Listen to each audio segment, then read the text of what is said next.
Kasal na kayo kay Tita Rica, wala pa kayo isang buwan na. Nung pinasok namin to ni Rica, alam naman namin kung saan kami papunta. Bakit pa namin patatagalin? Unti-unti na nating nasisira ang magandang pagsasama ng Ama. So what's your next move, Mom? Hindi matatanggap ni Ikit ang relationship natin. Hindi. Huwag mo po iwan.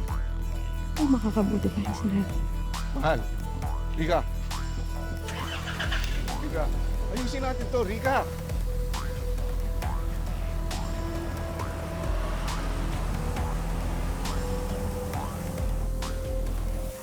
Why did you have to break up with Tito Gani? Kasi tayo yung nagmukhang talo kay Ikit, lalo na nakuha niya yung gusto niya. And besides, paano na yung mga plans natin? Ngayon, wala na kayo ni Tito Gani. Relax, my dear daughter. Kasama pa rin yun sa palabas. Sorry, what do you mean? Masyado kasing bida-bida yun si Ikit. He's trying to come between me and Danny. Hindi nag-work sa kanya yung bait-baitan ko. Parang hesitant pa rin siya na magtiwala sa akin. So, I am trying a different strategy.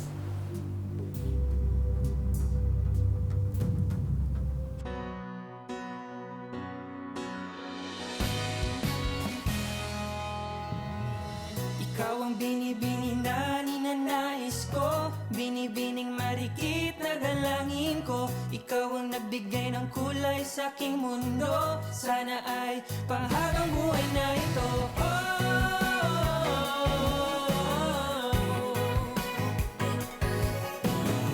Oh, aking binibini, ikaw ang pinipili sa simula't huli ng aking pag-ibig. Ikaw ang binibini na ninanais ko, binibining marikit na dalangin ko.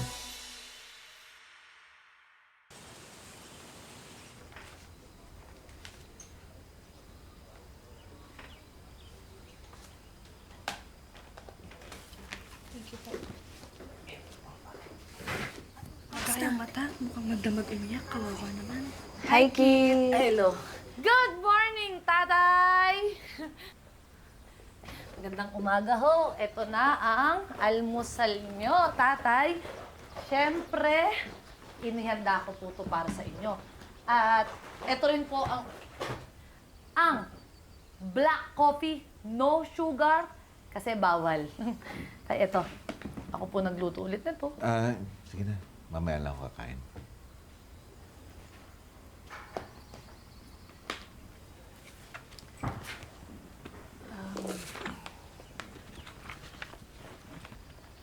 Tay. Sa'yo, alam ko naman po nagtatampo kayo sa akin eh. Kasi ako yung dahilan kung bakit kayo naghiwalay ni Tita Rica. Tay, promise, hindi ko naman po akalain nga abot sa gantong sitwasyon eh. Na masasaktan kayo ng sobra. Tsaka, tay, kaya lang naman po akong tumututol sa pagpapakasal niyo kasi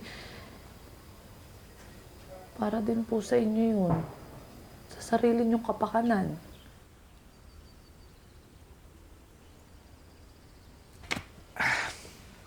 Hayaan mo na yan, Ikit. Tama ka naman eh. Hindi ko pa rin naman lubusang kilala si Rica. Tsaka, hindi ko naman alam kung seryoso siya sa akin. Eh, sino ba naman ako para merong magkagusto? Ano ba naman ang narating ko? Wala. Ikaw nga lang nagtsatsaga sa akin eh. Kaya dapat siguro dapat kontento na ako. Dapat masaya na ako kasi andyan ka. Partners tayo. Dapat siguro hindi na lang ako umasa na meron pang magmamahal sa aking iba. Ayun. Yaman mo na yun. Aming Gani, alis na ako yung tricycle, tara na. Sige anak. May ako nakakainin yan ha. Iwanan mo na lang.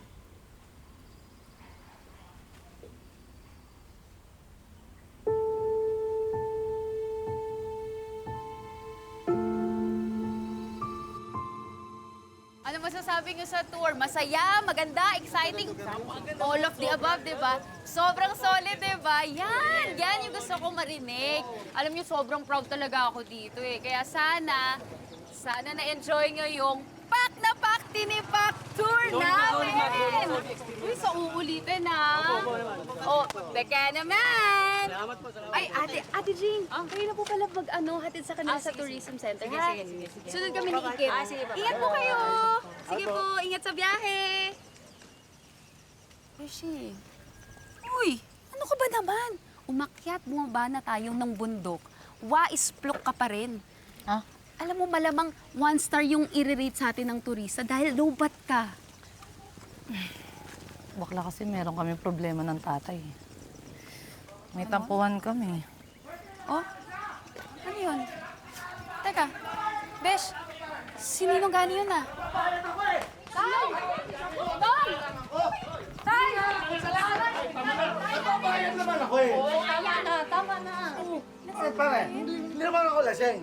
Gusto ko lang bumili ng isang bote. Bakit ba kayo lang ako pagbilan? Tay, sige po. Hindi ako lasing eh. Kasi kung lasing ako, di sana nakalimutan ko na iniwan ako ni Rica, pare. Di ba? Pare? Tay! Wag ba? Di ba? Tay! Ay! Tay! Aming! Yan, sige! Bakit ako iniwan ako? Mahal ko, pare. Bakit? Masaya naman kami ni Rica, pare. Pero bakit ka ako iniwan? Mag-isa na naman ako.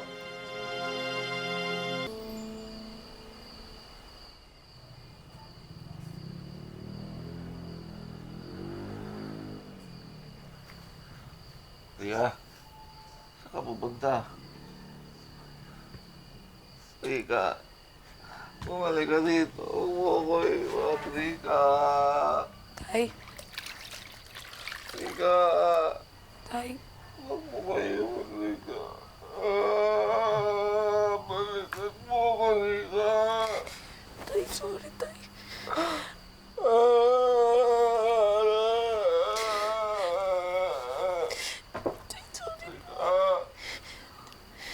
Huwag mo ko iwan, please.